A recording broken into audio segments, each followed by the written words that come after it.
Hello students, I am Naveen. Welcome to my YouTube channel basic maths on tips. और इस video में हम करने वाले हैं section B, class 10th CBSE sample paper basic. तो इससे पहले सेक्शन ए अपलोड हो चुका है, तो आप वहां पर देख सकते हैं क्वेश्चन नंबर 1 से लेकर 20 तक। तो यहाँ पर हम शुरू करने वाले हैं क्वेश्चन नंबर 21 से। तो आइए स्टार्ट करते हैं। देखिए क्वेश्चन नंबर 21 में क्या है। The parameter of semi circular protector whose radius is R. एक सेमी सर्कुलर प्रोटेक्टर है, उसका पैरामीटर हमें फाइंड आउट करना है। इसमें से क्या होना चाहिए, वो जिसकी रेडियस जो है वो आर है स्मॉल में। तो देखिए अगर हम इसको बनाए हैं, हम पैरामीटर किस तरह से देखेंगे तो ये एक सेमी सर्कुलर प्रोटेक्टर इस तरह से होगा। और इसमें जैसे कि पूरा का सर्कल होता है तो वो उसका सरकमफ्रेंस 2πr होता है, लेकिन अगर हाफ होगा तो 2πr का आधा हो जाएगा। तो 2 से 2 कैंसिल हो जाएगा। तो इसमें सी वाला जो पार्ट है हमारा, ये बराबर होगा हमारा πr के। और साथ में इसके डायमीटर भी है यहाँ पर, तो जब डायमीटर भी इंक्लूड करेंगे तो प्लस डी और हो जाएगा। तो इस तरह से हम ये कह सकते हैं जो सेमी सर्कुलर प्रोटेक्टर है उसका जो पैरामीटर बनेगा, इसमें से हमारा ऑप्शन हम देख सकते हैं क्या होना चाहिए। ये ऑप्शन देखिए डी होना चाहिए, क्योंकि जैसा कि हमने यहाँ देखा है πr प्लस 2r लिखा है यहाँ पर। तो देखिए जैसे कि हमने यहाँ पर πr तो लिखा है, साथ में डी को हम क्या बोल सकते हैं, डी का मतलब होता है कि रेडियस का डबल। तो हम इसको इस तरह से भी लिख सकते हैं, डायमीटर को 2 × r, तो πr प्लस 2r। तो πr प्लस 2r जो है इसमें ऑप्शन डी जो है वो बिल्कुल करेक्ट है। आइए नेक्स्ट क्वेश्चन की तरफ चलते हैं। देखिए नेक्स्ट क्वेश्चन में है, इफ पी यानी probability denotes the probability of an event E, यानी कि पीई जो है डिनोट करता है एक प्रोबेबिलिटी किसी भी इवेंट ई की, तो इनमें से कौन सा ऑप्शन करेक्ट होना चाहिए। तो जैसे कि हम जानते हैं कि probability is neither negative nor greater than 1, यानी कि प्रोबेबिलिटी है जो है वो नेगेटिव नहीं होती ना, और ना ही वो 1 से बड़ी होती है। तो इट मीन्स हम ये देख सकते हैं कि ये ऑप्शन सी जो है वो हमारा करेक्ट है, क्योंकि यहाँ पे प्रोबेबिलिटी है वो 0 के इक्वल है या प्रोबेबिलिटी ग्रेटर है लेकिन 1 से छोटी है। तो प्रोबेबिलिटी है वो neither negative nor greater than 1। तो ऑप्शन सी यहाँ पर बिल्कुल करेक्ट है। ये नेक्स्ट क्वेश्चन की तरफ चलते हैं। देखिए अगले क्वेश्चन में हमें दिया हुआ है कि एक ट्रायंगल एबीसी है जिसमें एंगल बी 90 डिग्री है, बीडी परपेंडिकुलर है एसी पर, और AC 9 centimetre, AD 3 centimetre and BD जो है किसकी इक्वल होगी वो हमें यहाँ बताना है। तो बीडी निकालने के लिए सबसे पहले मैं यहाँ पर ट्रायंगल को ड्रॉ कर लेता हूँ ताकि मुझे अच्छे से समझ में आए। देखिए मैंने यहाँ पर ट्रायंगल ड्रॉ कर लिया है, तो जिसमें ए बी सी ट्रायंगल बना दिया, उसमें बी डी जो है परपेंडिकुलर डाला है हमने ए सी पर। और जैसे कि अगर मैं इस एंगल को मैं एक्स मानूँ और ये 90 डिग्री है, तो 90 डिग्री में से अगर मैं एक्स को घटाऊंगा तभी मेरा ये थर्ड एंगल जो है निकल पाएगा। तो इसको मैं लिख सकता हूँ कि ये 90 माइनस एक्स हो गया। उसी तरह से अगर हम देखें तो यहाँ पर जो है आपका ये 90 माइनस एक्स होगा उसी तरह से, और ये होगा एक्स डिग्री, क्योंकि यहाँ पर 90 डिग्री भी है, परपेंडिकुलर भी है बी सी जो है ए बी पर। तो अगर हम यहाँ देखें तो हमारे यहाँ जो दो ट्रायंगल हैं, ट्रायंगल ए बी डी और ट्रायंगल बी सी डी, ठीक है। यहाँ पर ए बी डी और बी सी डी जो ट्रायंगल हैं वो दोनों सिमिलर होंगे ए क्राइटेरिया से, क्योंकि हम देख पा रहे हैं इसमें एंगल क्राइटेरिया के अकॉर्डिंग हम ये कह पाएंगे कि दोनों ट्रायंगल जो सिमिलर होंगे, यानी कि ट्रायंगल ए बी डी और ये सिमिलर होगा ट्रायंगल बी सी डी के, किससे ए से। यहाँ जितने भी मैं क्वेश्चन करूंगा वो शॉर्ट में करूंगा सिर्फ, क्योंकि एमसीक्यू कर रहे हैं हम यहाँ पर। तो पूरा एक्सप्लेनेशन मैं आपको सिर्फ ओरली ही बताऊंगा इसका। तो इसके अकॉर्डिंग हम ये कह सकते हैं ये दोनों ट्रायंगल सिमिलर हैं। तो हम यहाँ पर जैसे हम ए डी लेते हैं यहाँ पर, तो ए डी के अपॉन में हम बी डी ले सकते हैं, क्योंकि देखिए यहाँ पर 90 माइनस एक्स के सामने ए डी है इस वाले ट्रायंगल के अंदर, और इस वाले ट्रायंगल के अंदर 90 माइनस एक्स के सामने जो है हमारी वो बी डी बन रही है। तो हम यहाँ पर लिख सकते हैं कि ए डी जो है ए डी अपॉन में बी डी। उसी तरह से अगर हम यहाँ देखें तो एक्स के सामने यहाँ पर एक्स एंगल जो है इसके सामने हमारा इस वाले ट्रायंगल के अंदर यानी कि ए बी डी के अंदर बी डी है, हम यहाँ बी डी लिख लेते हैं। इसके अपॉन में हम लिख सकते हैं इसके एक्स के सामने हमारे सी डी है, तो हम यहाँ सी डी लिख सकते हैं। अब हम यहाँ पर वैल्यूज पुट कर लेते हैं इसकी, जैसे कि मुझे मालूम है। देखिए क्वेश्चन में हमें गिवन है कि ए सी जो था वो 9 था, यानी कि पूरा का पूरा ए सी जो है वो 9 है। उसके बाद ए डी 3 है, तो अगर 9 में से 3 लेस करते हैं तो 6 आ गया। तो इट मीन्स हम यहाँ से इसको पुटअप कर लेते हैं। तो ए डी जो है वो 3 है, बी डी हमें मालूम नहीं है, उसी तरह से यहाँ पर बी डी एच डी आ जाएगा। सी डी हमें मालूम है पूरा का पूरा ये 6 है, ठीक है। अब क्रॉस मल्टीप्लाई करते हैं, B D into B D जो है बी डी का स्क्वायर बनेगा और यहाँ 6 3 जो है बनेगा 18। तो बी डी निकालने के लिए हम क्या करेंगे, ये जो स्क्वायर है ये इस पर रूट चढ़ जाएगा और जब ये रूट चढ़ेगा तो हम इसको खोल सकते हैं किस तरह से, 3 इंटू 3 इंटू 2। तो जब इसमें से हम एक बाहर ले लेंगे पेयर में से तो 3√2, यानी कि 3√2 जो है वो इसका करेक्ट आंसर होगा। तो यहाँ पर हम देख पा रहे हैं कि ऑप्शन के अंदर 3√2 जो है वो हमारा ऑप्शन बी है। तो यहाँ पर ऑप्शन बी जो है वो बिल्कुल करेक्ट है। तो ये नेक्स्ट क्वेश्चन की तरफ चलते हैं। इस क्वेश्चन में the pair of linear equation 3x + 5y = 3 and 6x + ky = 8 do not have a solution if. तो मतलब k की वैल्यू हमें फाइंड आउट करनी है और हमें ये बताया हुआ है कि इसके अंदर कोई भी सॉल्यूशन नहीं है। तो जैसे कि हम जानते हैं कि जब सॉल्यूशन नहीं होते तो हमारे पास किस तरह से होता है, इसमें होता है a1/a2 = b1/b2 और नॉट इक्वल टू c1/c2। जब सॉल्यूशन नहीं होते तो हम इस तरह से लिख सकते हैं उसको। तो हमारे पास a1 a2 की वैल्यू जैसे कि हम यहाँ देख पा रहे हैं क्या क्या है यहाँ पे 3x + 5y = 3 और दूसरा है हमारे पास 6x + ky = 8। तो यहाँ पर हम देख पा रहे हैं 3 और 6 यहाँ पर इसके लिए लिख सकते हैं, a1 a2 के लिए 3 और 6 और b1 b2 के लिए हमारे पास b1 यहाँ 5 है और b2 k है और ये नॉट इक्वल होगा। तो c1 हमारा क्या है यहाँ पर 3 और 8। तो देखिए हमें इससे जो नॉट इक्वल है उससे तो हमें कुछ लेना देना नहीं है, हम इससे हम k की वैल्यू को इजीली फाइंड आउट कर सकते हैं। तो क्रॉस मल्टीप्लाई करेंगे तो यहाँ 3k हो जाएगा और 6 5 = 30। तो k की वैल्यू 30/3 यानी कि काट के आ जाती है 10। तो k की वैल्यू यहाँ पर 10 होगी, जो कि हमारा ऑप्शन नंबर बी जो है वो बिल्कुल करेक्ट है यहाँ पर। आइए अगले क्वेश्चन की तरफ चलते हैं। क्वेश्चन नंबर 25 में है, if the circumference of circle increases from 2π to 4π then its area that's the original area. मतलब अगर एक सर्कमफ्रेंस जो है सर्कल की वो 2π से 4π इंक्रीज हो जाती है तो जो उसका एरिया होगा वो कितने टाइम्स होगा ओरिजिनल सर्कल का। तो हमें ये यहाँ पे फाइंड आउट करना है। तो देखिए इसको फाइंड आउट करने के लिए हमें क्या करना होगा, तो सबसे पहले हम यहाँ लिख लेते हैं कि हमारे पास ये मान लेते हैं कि C1 और C2 जो है ना वो हमारे पास दोनों सर्कमफ्रेंस है और इसमें से हम एक रेडियस को R मान लेते हैं और दूसरी वाली को एक बड़ा R ले लेते हैं। मतलब ये दोनों हमारी रेडियाई है ये मान के चल लेते हैं हम। और C1/C2 मतलब सर्कमफ्रेंस, पहला सर्कमफ्रेंस 2πr, नीचे वाला सर्कमफ्रेंस 2π, यहाँ पर मतलब बड़ा R लिखेंगे हम। और उसके अकॉर्डिंग अगर हम देखें तो हमारे पास सर्कमफ्रेंस जो है वो 2π से हो जाता है 4π। इसलिए हमने यहाँ बड़ा वाला R लिखा क्योंकि यहाँ बड़ा मान के चल रहे हैं, ठीक है। तो यहाँ से हम देखें तो यहाँ 2 से 2 कैंसिल, पाई से पाई कैंसिल, तो ये बच जाता है R छोटा R अपॉन में बड़ा R, ठीक है। तो यहाँ पर हम पाई से पाई भी कैंसिल कर सकते हैं। तो यहाँ पर अगर हम क्रॉस मल्टीप्लिकेशन करें तो 2R = 4R हम इस तरह से लिख सकते हैं।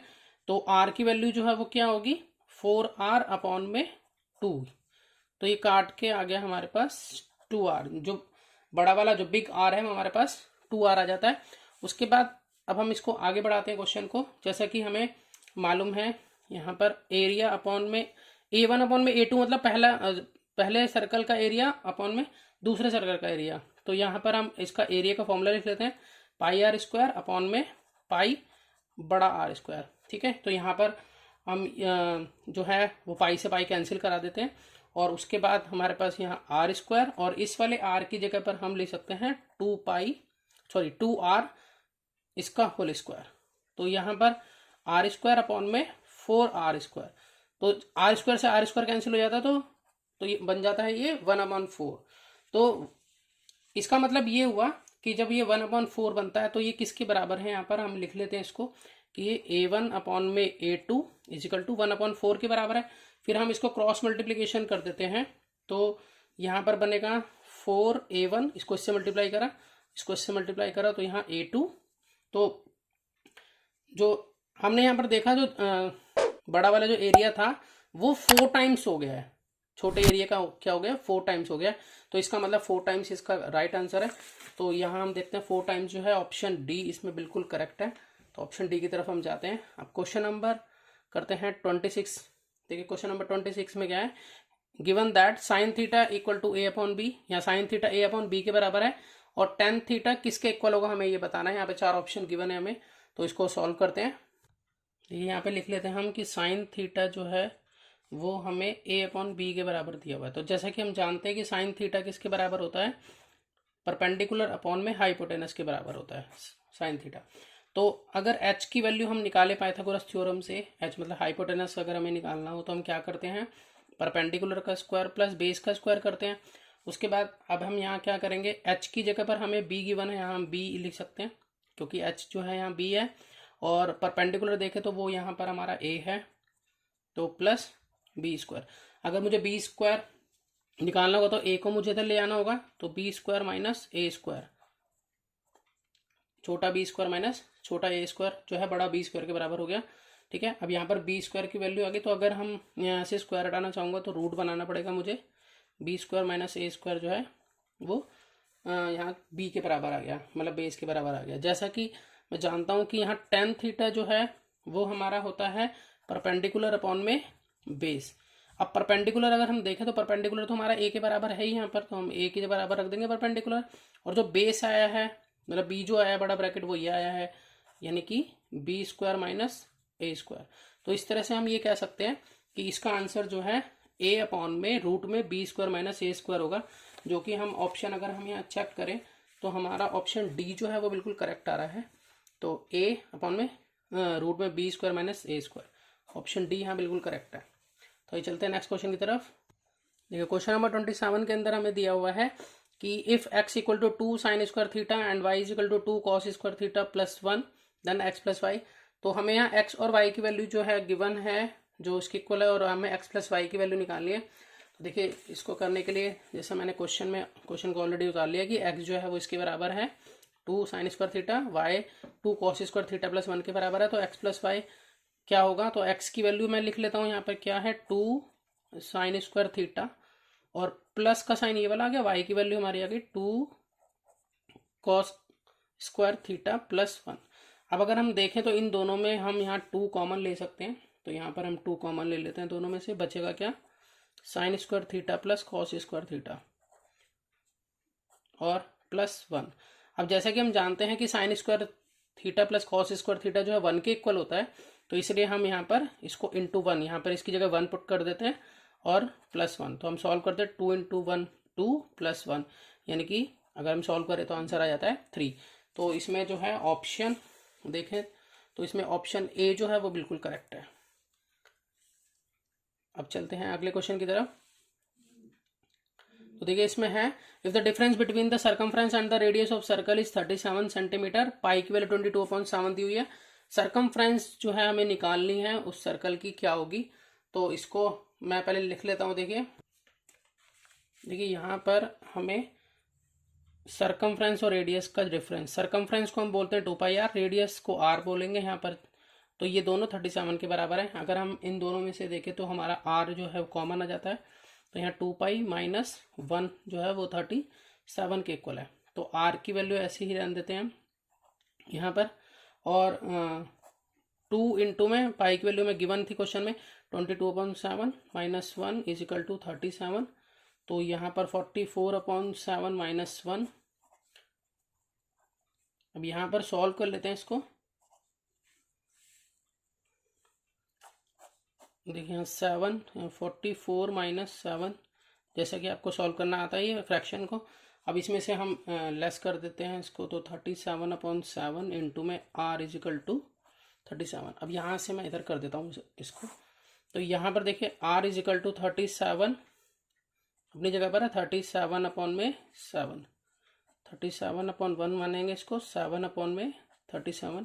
तो 37 से 37 ये कैंसिल हो गया, तो r की वैल्यू आ जाती है हमारी 7। अब हमें क्या निकालना है, इसमें सर्कमफ्रेंस निकालना है। तो सर्कमफ्रेंस निकालने के लिए हमारा फॉर्मूला जो होता है 2πr होता है। तो 2πr में हमें 2 इंटू 22/7 इंटू में r हमारी आ चुकी है 7 से 7 ये कैंसिल करा, तो 2 इंटू 22 जो है 44 के इक्वल हो गया। तो यहाँ देखते हैं 44 कौन सा ऑप्शन है, तो हम देख पा रहे हैं कि यहाँ पर ऑप्शन नंबर बी जो है वो बिल्कुल राइट है, जो कि 44 है। तो ये नेक्स्ट क्वेश्चन की तरफ चलते हैं।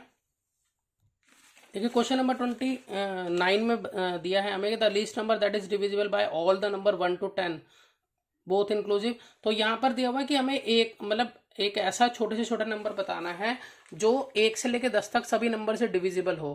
ठीक है, तो हम इसमें क्या करेंगे, हम 1 से 10 तक सभी नंबर्स का हम एलसीएम पहले हमें निकालना पड़ेगा, उसके बाद जो नंबर आएगा वही हमारा आंसर होगा। तो हम ये इसको मैं लिख लेता हूँ इसको पहले से। ये सबसे पहले मैंने 1 से लेकर 10 तक सभी नंबर को फैक्टराइज कर लिया। तो अब मैं इनका एलसीएम निकालूंगा। तो एलसीएम निकालने के लिए जैसे हम जानते हैं कि जो हाईएस्ट डिग्री होती है वो उसके अकॉर्डिंग हम आंसर निकालते हैं। तो एलसीएम के अंदर अगर हम देखें इसमें कौन कौन से नंबर आ रहे हैं, तो 1 आ रहा है, 2 आ रहा है, 3 आ रहा है और 4 तो हो गया नहीं यहाँ पे, और आ रहा है हमारा 5 और हमारा आ रहा है 7। तो मैंने वहाँ लिख लिया। इसकी हाईएस्ट डिग्री लिख लेता हूँ। जैसे 1 को अगर मैं देखूँ तो हाईएस्ट डिग्री 1 ही है। 2 की अगर मैं हाईएस्ट डिग्री देखूँ तो 3 है यहाँ पर 2 की हाईएस्ट डिग्री, और 3 की हाईएस्ट डिग्री अगर मैं देखूँ तो 2 है। 5 की अगर मैं हाईएस्ट डिग्री देखता हूँ तो 1 ही है, और 7 की देखूँ तो भी 1 है। तो इट मीन्स मैं इसको मल्टीप्लाई करा लेता हूँ तो मेरे पास आंसर आ जाएगा। तो मैं इसको कैलकुलेटर से करता हूँ, ये सॉल्व करता हूँ इसको।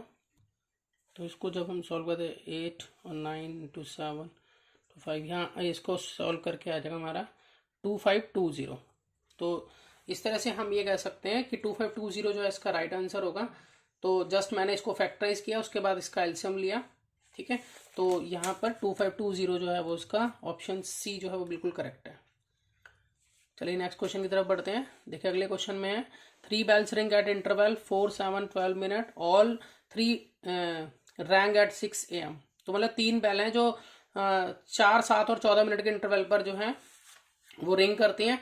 तो तीनों रिंग करती हैं। अगर 6 बजे रैंग उन्होंने किया, 6 बजे सुबह रैंग किया, तो वो कब वो इकट्ठा रिंग करेंगी। तो इस तरह के क्वेश्चंस के अंदर हमें क्या करना है कि हम इसका एलसीएम निकालेंगे। ठीक है, एलसीएम निकालने के बाद हम जितना भी हमें टाइम गिवन होता है उसके साथ और उसको आगे बढ़ा देते हैं।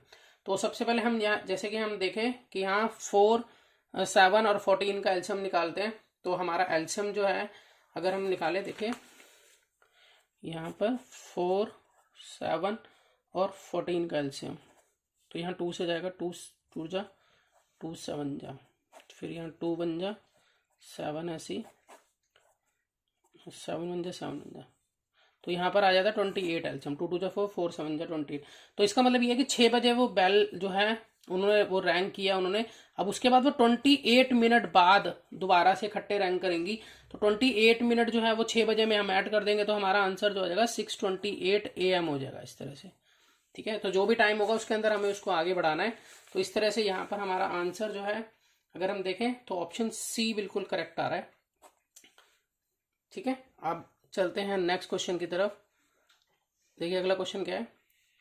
If the age what is the age of the father if the sum of ages of father and his son in years is 65 and the twice the difference of their ages in years is 50।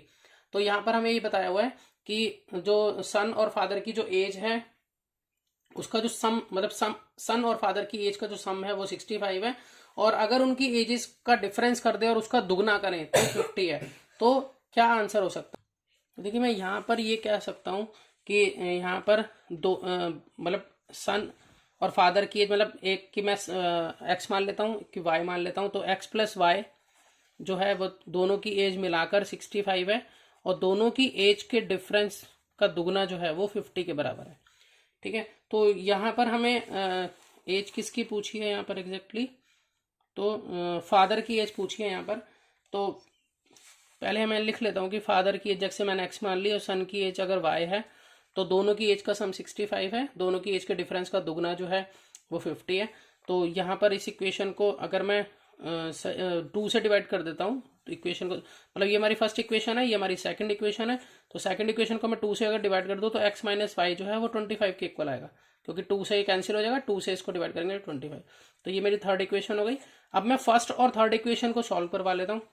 तो अगर मैं first और third equation को अगर मैं add करा देता हूँ, ठीक है, यानी कि ऐड कराता हूँ, तो x plus Y equal to 65 और x minus Y equal to 25।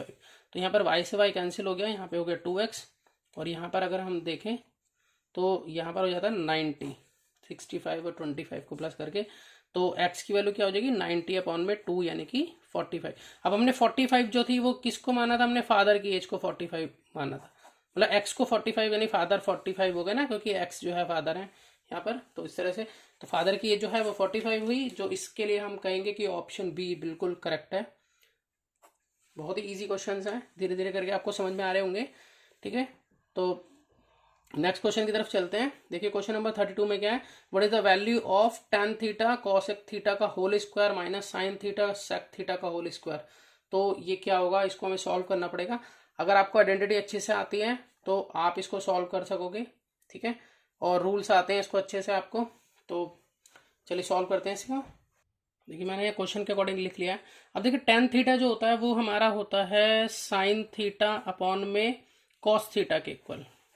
ठीक है, और यहाँ मल्टीप्लाई का साइन cosec थीटा जो होता है वो 1/sin थीटा के इक्वल होता है, तो मैंने यहाँ पर मेंशन कर लिया उसको। फिर sin थीटा को मैं यहाँ नहीं छेड़ता हूँ, अभी जरूरत नहीं है उसकी। और sec थीटा को मैं लिख सकता हूँ cos थीटा, इसका होल स्क्वायर।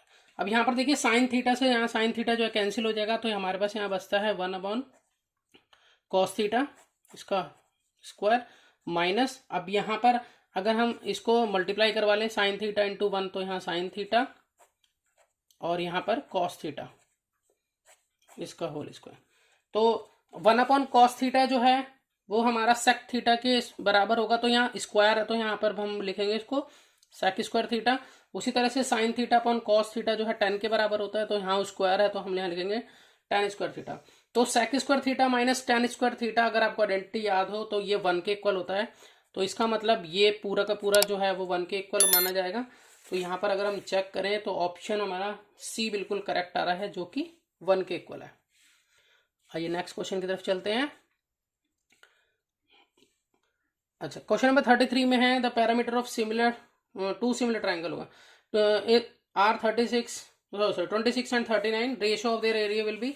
तो यहाँ पर हमें पैरामीटर जो है वो सिमिलर ट्राइंगल के गिवन है, जो कि 26 और 39 है। हमें रेशियो निकालने इनके एरिया के, तो जैसा कि हम यहाँ लिख सकते हैं, देखिए हमें मालूम है कि जब कभी भी रेशो एरिया का जो रेशो होता है वो हमेशा साइड के प्रोपोर्शन के, मतलब साइड के रेशो के स्क्वायर में के इक्वल होता है और पैरामीटर के स्क्वायर के इक्वल भी होता है। तो मैं दोनों के जो एरिया है यानी कि A1 A2 ये मैं P1/P2 यानी कि दोनों के पैरामीटर के स्क्वायर के बराबर लिखूंगा, क्योंकि ये रूल होता है, आपने ट्राइंगल चैप्टर के अगर रूल्स पढ़े हो तो अब यहाँ पर हमें क्या चीज़ गिवन है वो हम मेंशन कर लेते हैं। जैसे कि हमें यहाँ 26 गिवन है P1 मतलब पैरामीटर पहले का, और दूसरे का 39, इसका होल स्क्वायर हो जाएगा यहाँ A1/A2। तो अगर मैं इसको काटूँ 13 से कट रहा है, 13 दूनी 26 13 दूनी 39, यानी कि ये हो जाता है हमारा 2/3 इसका स्क्वायर। तो A1/A2 जो है वो इसके बराबर है, यानी कि 4/9, 2 2 जा 4 3 3 जा 9, तो 4:9 जो है वो हो जाएगा। तो यहाँ पर हम चेक करते हैं तो ऑप्शन डी जो है वो हमारा बिल्कुल करेक्ट आ रहा है। तो यहाँ पर हमने 33 क्वेश्चंस जो है कर लिए। अब आगे चलते हैं। देखिए क्वेश्चन नंबर 34 में है there are 20 vehicles car and motorcycle in parking area, if there are 56 wheel together how many cars are there. मतलब टोटल व्हीकल कार जो है वो 20 है यहाँ पर, और कार्स और मोटरसाइकिल जो है पार्किंग है पार्किंग एरिया में, जिसमें से 56 व्हील है टोटल मिलाकर, मतलब 56 जो है वो टोटल व्हील है। तो हमें यहाँ पर जो है निकालना है कि कार कितनी है, कार कितनी होगी ये निकालना है हमें। तो सबसे पहले देखिए इस क्वेश्चन को करने के लिए हम सबसे पहले मान लेते हैं कि कार जो है वो हमारे पास वो x है, और जो हमारे पास मोटरसाइकिल है ठीक है वो हमारे पास जो है y है। तो x प्लस वाई मतलब टोटल व्हीकल जो है हमारे पास 20 है, तो x प्लस वाई मतलब कार और मोटरसाइकिल मिलाकर 20 हो गए। ठीक है, अब हमारे पास टोटल व्हीकल 56 हैं, तो हम उसके पहियों के अकॉर्डिंग अगर हम देखें तो कार के 4 पहिए होते हैं, तो इसलिए 4x, और जो मोटरसाइकिल है उसके 2 पहिए होते हैं, तो इसका मतलब 2y।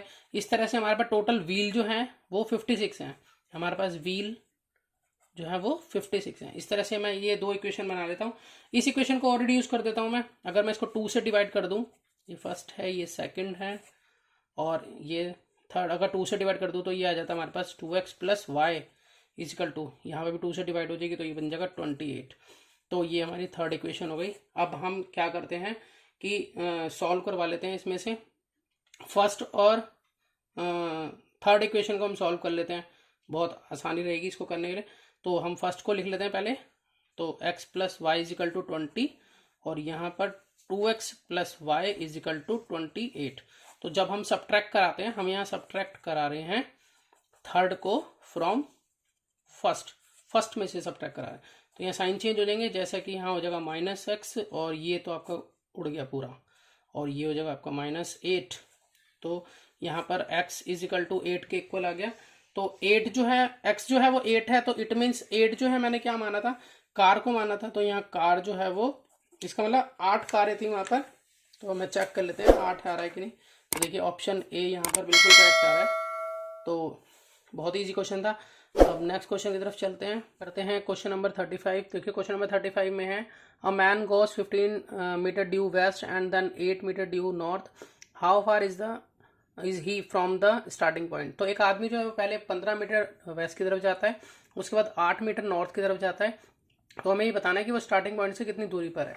तो देखिए जैसा कि हमें मालूम है, यहाँ पर अगर हम, तो यहाँ पर वेस्ट साइड इस तरफ जाएगा वो 15 मीटर, उसके बाद नॉर्थ ऊपर होती है तो वो इस तरफ जाएगा 8 मीटर।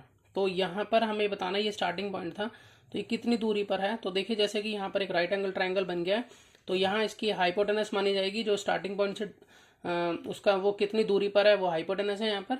और जो वेस्ट की तरफ गया था वो हमारा बेस हो गया, और नॉर्थ की तरफ जो वो गया था वेस्ट से वो हमारा हाइट हो गया। तो हम जानते हैं कि हाइपोटेनस निकालने के लिए पाइथागोरस थ्योरम के अकॉर्डिंग तो हम यहाँ करते हैं बेस का स्क्वायर प्लस हाइट का स्क्वायर। तो जैसा कि यहाँ बेस जो है वो 15 है, 15 का स्क्वायर प्लस 8 का स्क्वायर, यानी कि 15 का स्क्वायर होता है 225, 8 का स्क्वायर 64, दोनों को जोड़ देते हैं तो होता है 289, और 289 का जो स्क्वायर रूट होता है वो होता है 17। इसका मतलब वो स्टार्टिंग पॉइंट से 17 मीटर की दूरी पर है। तो यहाँ पर चेक करते हैं 17 मीटर है कि नहीं है। देखिए हाँ, ऑप्शन सी में 17 मीटर मुझे यहाँ दिखाई दे रहा है, तो इसका मतलब 17 इसका राइट आंसर है। देखिए क्वेश्चन नंबर 36 में हमें क्या करना है, what is the length of an altitude of an equilateral triangle of side 8 centimetre. तो मतलब हमें जो है एल्टीट्यूड निकालना है एक इक्विलेटरल ट्रायंगल का जिसकी साइड्स जो है वो 8 है। इक्विलेटरल ट्रायंगल के अंदर जो सारी साइड्स होती हैं वो सेम होती हैं, ठीक है। तो हम इसको ड्रॉ कर लेते हैं पहले ट्रायंगल को। तो इस तरह से यहाँ पर हमने बना लिया ए बी और सी, और एक एल्टीट्यूड जो है वो मान लिया हमने ए डी जो है वो एल्टीट्यूड है। तो सारी साइड इक्वल होती हैं, और जो एल्टीट्यूड होता है इक्विलेटरल ट्रायंगल का वो बेस को 2 भागों में बांटता है। तो अगर ये पूरी 8 है तो ये 4 सेंटीमीटर यहाँ पर होगी। तो अगर हम इसमें से इसको ट्रायंगल को छोटे को अलग कर लेते हैं, तो ये है ए, ये डी और ये बी। तो यहाँ पर हमें हाइपोटेनस जो है वो 8 गिवन है, बेस जो है वो 4 गिवन है। तो ए डी यहाँ फाइंड आउट करनी है। तो ए डी जो है वो हमारी एल्टीट्यूड है। तो हाइट निकालने के लिए फॉर्मूला होता है हाइपोटेनस का स्क्वायर माइनस बेस का स्क्वायर। तो यहाँ पर अगर हम देखें तो हमारा जो हाइपोटेनस है वो 8 है और बेस जो है वो हमारा 4 है। तो इस तरह से 8 8 जा 64 और 4 4 जा 16। तो यहाँ पर अगर हम इसको लेस कर देते हैं तो आ जाता है 48, और 48 को हम इस तरह से अगर पूरा खोल लेते हैं, देखिए इस तरह से फैक्टराइज कर लीजिए 48 को। तो 2 2 जा 2 4 जा 2 1 जा 2 2 जा 2 6 जा 2 3 जा और 3 1 जा। तो यहाँ पर आया था 2 इंटू 2 इंटू 2 इंटू, ये 4 बार है और 3 1 बार है। तो यहाँ पे इनमें से ये बाहर आ जाएंगे, तो 2 इंटू में 2 और यहाँ पर आ गया √3, यानी कि 4√3 जो है वो इसका एल्टीट्यूड होगा, ए डी का आंसर होगा। तो यहाँ पर अगर हम देखें तो 4√3 जो है वो सी पार्ट हमारा ईजिली हमको फाइंड आउट हो जाता है। तो अगला क्वेश्चन करते हैं, क्वेश्चन नंबर 37। देखिए 37 क्वेश्चन बहुत ही ईजी है, तो इसको पढ़ते हैं। If the letters of the word Ramanujan are put in a box and one letter is drawn at the random, what is the probability of a. तो वो यहाँ पर जो वर्ड है रामानुजन उसके लेटर्स हैं, तो हमें प्रोबेबिलिटी बतानी है कि ए लेटर की प्रोबेबिलिटी क्या होगी। तो सबसे पहले हम ए लेटर को गिन लेते हैं कितने हैं। तो अगर हम यहाँ गिने तो ए लेटर जो है वो हमारे यहाँ पर 3 लेटर्स हैं जो ए हैं, 1 2 3 यहाँ पर ए। और टोटल अगर रामानुजन में देखें तो हमारे पास हैं 9 लेटर्स। तो प्रोबेबिलिटी निकालने के लिए क्या होता है कि फेवरेबल आउटकम्स ऊपर लिखते हैं और टोटल नंबर ऑफ आउटकम्स नीचे लिखते हैं। तो टोटल नंबर ऑफ आउटकम्स जो है इसमें 9 है और फेवरेबल आउटकम्स जो है वो 3 है। तो इस तरह से हमारा जो है यहाँ प्रोबेबिलिटी का आंसर बनेगा, यानी कि ए की प्रोबेबिलिटी जो होगी हमारी यहाँ पर वो हमारे पास 3 थे, 3 लेटर्स थे ए के और टोटल थे हमारे पास 9। तो अगर हम इसको काट देते हैं तो 1/3 बनती है। तो 1/3 यानी कि इसमें ऑप्शन डी जो है वो बिल्कुल करेक्ट है। आइए आगे चलते हैं क्वेश्चन में, देखिए क्या है। Area of sector of circle is 1/6 the area of circle, find the degree measure its minor arc. तो यहाँ पर वो कह रहे हैं कि यहाँ एरिया ऑफ सेक्टर जो है सर्कल का वो 1/6 है एरिया ऑफ सर्कल के। तो हमें यहाँ थीटा की वैल्यू यानी कि डिग्री हमें निकालनी है, क्या होगी। तो इसके लिए हम क्या करेंगे, देखिए क्वेश्चन के अकॉर्डिंग मैं ऐसे लिख सकता हूँ इसको कि जो हमारा एरिया ऑफ सेक्टर है, एरिया ऑफ सेक्टर होता है θ/360 इंटू πr²। तो ये जो है वो 1/6 है एरिया ऑफ सर्कल के बराबर के, एरिया ऑफ सर्कल होता है πr²। तो πr² से πr² फुल कैंसिल हो गया यहाँ पर। तो θ/360 जो है 1/6 के बराबर हो गया। क्रॉस मल्टीप्लीकेशन करेंगे तो θ6 = 360 और थीटा की वैल्यू निकालने के लिए 360/6 तो काट कर आ जाता है 60 डिग्री। तो यानी कि थीटा का आंसर जो है वो यहाँ पर 60 डिग्री होगा। तो यहाँ पर ऑप्शन बी की तरफ देखिए, यहाँ पे 60 डिग्री है इसमें, तो बी ऑप्शन यहाँ पर बिल्कुल करेक्ट है। तो आइए नेक्स्ट क्वेश्चन की तरफ चलते हैं। अब क्वेश्चन नंबर 39 में देखिए, a vertical stick 20 metre long cast a shadow 10 metre long on the ground at the same time at tower cast a shadow 50 metre long, what is the height of tower.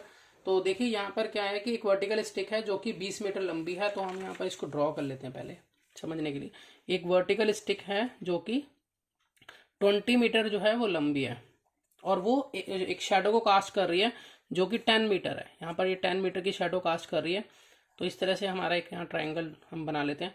उसी same time पर, मतलब कि time change नहीं हुआ है, उसी same time पर हमें ये पता चलता है कि एक टावर जो है वो कास्ट कर रहा है 50 मीटर लॉन्ग शैडो। अब मतलब वो शैडो बना रहा है, जैसे कि 10 मीटर बना रहा था, वो 50 मीटर, उस टावर जो है वो उससे बड़ा होगा। तो वो 50 मीटर की शैडो बना रहा है। तो हमें ये बताना है कि इसकी हाइट कितनी होगी, टावर की हाइट कितनी होगी। तो देखिए जैसे कि यहाँ पर सिमिलर ट्राइंगल का यूज करके हम इसको निकाल सकते हैं। हम ये कह सकते हैं ये दोनों ट्राइंगल जो है यहाँ पर सिमिलर होंगे, ठीक है। तो इसके बेस पर अगर ये दोनों सिमिलर होंगे तो हम इसकी जो साइड का प्रोपोर्शन जो है एक दूसरे के इक्वल रख सकते हैं। तो यहाँ पर देखिए, तो अगर इसमें मैं देखूँ यहाँ पर अगर इसको नाम दे देते हैं हम कि ये ए है, ये बी है, ये सी है और ये डी, ई और एफ। तो इसके अकॉर्डिंग हम यहाँ इस कह सकते हैं कि ए बी जो है वो अपॉन में होगा डी ई के, और उसी तरह से बी सी जो है वो अपॉन में होगा ई एफ के। तो ए बी हमारा 20 है यहाँ पर, और ये जो है डी ई हमारा पता नहीं है, उसको मैंने एच में ले लिया है फिलहाल। बी सी जो है वो 10 है मेरा, और ई एफ जो है वो मेरा 50 है। तो क्रॉस मल्टीप्लाई करते थे तो 10H = 50 इंटू में 20। तो H = 50 इंटू में 20 अपॉन में 10, 10 2 जा 20 और 50 2 जा 100, यानी कि 100 मीटर जो है वो इसकी हाइट रही होगी सेम टाइम पर। तो इसका मतलब ऑप्शन डी यहाँ पर बिल्कुल करेक्ट है, ठीक है। तो आप चलते हैं नेक्स्ट क्वेश्चन की तरफ, जो कि लास्ट क्वेश्चन। देखिए क्वेश्चन नंबर 40 में है, what is the solution of the pair of linear equation. तो यहाँ पे दो लीनियर इक्वेशन हमें गिवन है, 37x + 43y = 123 और 43x + 37y = 117। तो हमें इसका दोनों का सॉल्यूशन निकालना है, दोनों इक्वेशन को सॉल्व करके x और y की वैल्यू निकालनी है। तो सबसे पहले हम इन दोनों इक्वेशन को ऐड कराएंगे। तो इससे सबसे पहले मैं लिख लेता हूँ, इसको ऐड करा लेता हूँ। देखिए मैंने यहाँ पर इस इक्वेशन को लिखकर ऐड करा लिया है। तो ये बनी। अब इस इक्वेशन को मैं और रिड्यूस कर देता हूँ। तो इसको रिड्यूस करने के लिए 80 से डिवाइड कर दें अगर हम, तो यहाँ आ जाएगा x + y = 3। तो इसको मैं थर्ड इक्वेशन मान लेता हूँ। जिस तरह से मैंने इन दोनों इक्वेशन को ऐड कराया है, इसी तरह से मैं इन दोनों को सब्ट्रैक्ट कराऊंगा। तो सब्ट्रैक्ट कराने के लिए मैं इसको लिख लेता हूँ। तो देखिए जब कभी भी हम सब्ट्रैक्ट कराते हैं तो नीचे वाली जो इक्वेशन होती है उसमें से साइन चेंज होते हैं। तो यहाँ पर ये हमारी फर्स्ट इक्वेशन थी, ये हमारी सेकंड है, और हमने इन दोनों को आपस में सब्ट्रैक्ट कराया है। तो उसके बाद हमारे पास ये आ जाता है सब्ट्रैक्ट कराने के बाद। तो अगर हम इस पूरी इक्वेशन को अगर हम 6 से डिवाइड कर दें तो हमारे पास यहाँ आ जाएगा minus X plus Y is equal to जो है 1। तो ये हमारी फोर्थ इक्वेशन बन गई है इस तरह से। अब हमने क्या करना है कि जो हमारी थर्ड और फोर्थ इक्वेशन है हम उसको आपस में सॉल्व कराएंगे। तो हमारे पास जो थर्ड और फोर्थ इक्वेशन है, तो थर्ड इक्वेशन के को लिख लेते हैं हम x plus Y is equal to हमारे पास वो है 3 के बराबर, और जो हमारी फोर्थ इक्वेशन है वो है x minus X plus Y is equal to 1 के बराबर। जैसा कि मैं देख पा रहा हूँ कि अब मैं इन दोनों को क्या कराऊंगा, ऐड कराऊंगा। ऐड कराने पर क्या होगा कि ये जो y जो है वो जुड़ जाएगा और x जो है वो कैंसिल हो जाएगा, तो यहाँ पर हो जाएगा 2y, और इस तरह से यहाँ पर 3 प्लस 1 यहाँ हो गया 4। तो y की वैल्यू जो है इस तरह से हम कह सकते हैं कि 4/2 यानी कि 2 जो है y की वैल्यू आ जाती है। अब y की वैल्यू अब मेरे पास आ चुकी है, तो मैं x की वैल्यू इजीली निकाल सकता हूँ किसी भी एक इक्वेशन के अंदर। तो मैं इसको पुट कर लेता हूँ, y जो है वो 2 के बराबर मैं फोर्थ इक्वेशन में या थर्ड किसी में भी कर सकता हूँ। मैं थर्ड इक्वेशन में पुट कर लेता हूँ इन थर्ड इक्वेशन, ठीक है। तो इसमें थर्ड में है x plus Y is equal to 3 है, तो यहाँ पर y की जगह पर मैं 2 रख दूंगा, 3, तो x is equal to 3 minus 2 यानी कि 1। तो y की वैल्यू जो है 2 जब मैंने रखी तो x की वैल्यू जो है मेरे पास 1 आ जाती है। तो इस तरह से मेरा x जो है वो 1 होगा और y की वैल्यू जो है वो 2 होगी। तो इस तरह से इक्वेशन मैंने सॉल्व कर दिया। तो बहुत ही ईजी क्वेश्चन था, ठीक है। तो मिलते हैं नेक्स्ट वीडियो में और नए क्वेश्चंस के साथ। तो आप प्रैक्टिस करते रहिए। वीडियो अगर अच्छी लगी हो तो लाइक शेयर एंड सब्सक्राइब कीजिए। तो मिलते हैं नेक्स्ट वीडियो में।